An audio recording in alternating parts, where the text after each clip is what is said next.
સાવરકુંડલા તાલુકામાં આવેલી સાંગા બાપાની ગૌશાળા કહેવામાં આવે છે કે સાંગા બાપાનો ઇતિહાસ આજે જોગીદાસ ખુમાણ બાપુ હારે જોડાયેલો છે। તો જય માતાજી મિત્રો, હું છું તમારો પ્રિય ધન્યુલો લોગ ને અમે આજે આવી ગયા છીએ સાવરકુંડલા, કારણ કે તમને તો ખબર છે કે નહીલો ન ઉપાડે એટલે પહેલા તમને દેખાડે। તો આજના વ્લોગમાં વાત કરવાની છે આપણે સાંગા બાપાની ગૌશાળાની, જે એક આ એવી ગૌશાળા છે જ્યાં ગૌ માતાની તો સેવા થાય જ, પણ આ તો કોઈ પણ અબોલ જીવનની સેવા કરવામાં આવે છે। આ ગૌશાળા વિજયનગર રોડ શેની ખોડિયારની પાસે સાવરકુંડલાના બીડમાં સાંગા બાપાની ગૌશાળા આવેલી છે। આ ગૌશાળાની અંદર આવતા તમને ખૂબ જ શાંતિદાયક વાતાવરણ અને સ્વચ્છતા જોવા મળી રહી છે। કહેવામાં આવે છે કે સાવરકુંડલામાં 5 ગૌશાળા નામની આ એક ગૌશાળા, જે કોઈ ગાય માતા માલિકીની નહીં પરંતુ રેસ્ક્યુ કરવામાં આવેલી ગાય માતાને સાચવવામાં આવે, અને અહીંયા ટોટલ 45 ગાય માતા છે, જ્યાં લોકો આજે અલગ અલગ ગામડેથી અહીંયા સેવા કરવા આવી રહ્યા છે। અને જો તમારે પણ આ ગૌશાળાની મુલાકાત લેવી તો અવશ્ય મુલાકાત લેજો, જેમનો કોન્ટેક્ટ નંબર મેં નીચે નાખી દીધેલો છે। અને આ ગૌશાળામાં આપણે વાત કરીએ તો ઘણા બધા અબોલ જીવોને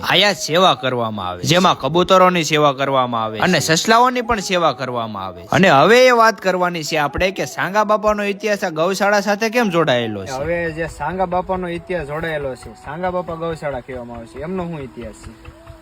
અમે રાજગોર બ્રાહ્મણજી ખાચર ખુમાણ અને વાળાના અમે ગોર કહેવાય, એ અમારા યજમાનો છે।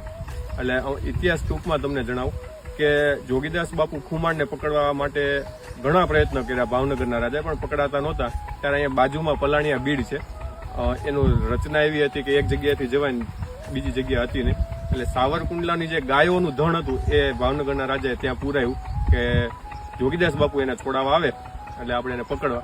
ત્યારે જોગીદાસ બાપુ ખુમાણ દાન બાપુની જગ્યામાં સમાધિ સ્થળમાં બિરાજમાન હતા, અને ત્યાં આ વાત મળી કે બાપુ આ તમને પકડવા માટે કાવતરું કરવામાં આવ્યું છે। બાપુએ કીધું કે પકડાવી જઈએ એ મંજૂર છે, પણ ગાયો ભૂખી તરસી રહે એ મંજૂર નથી।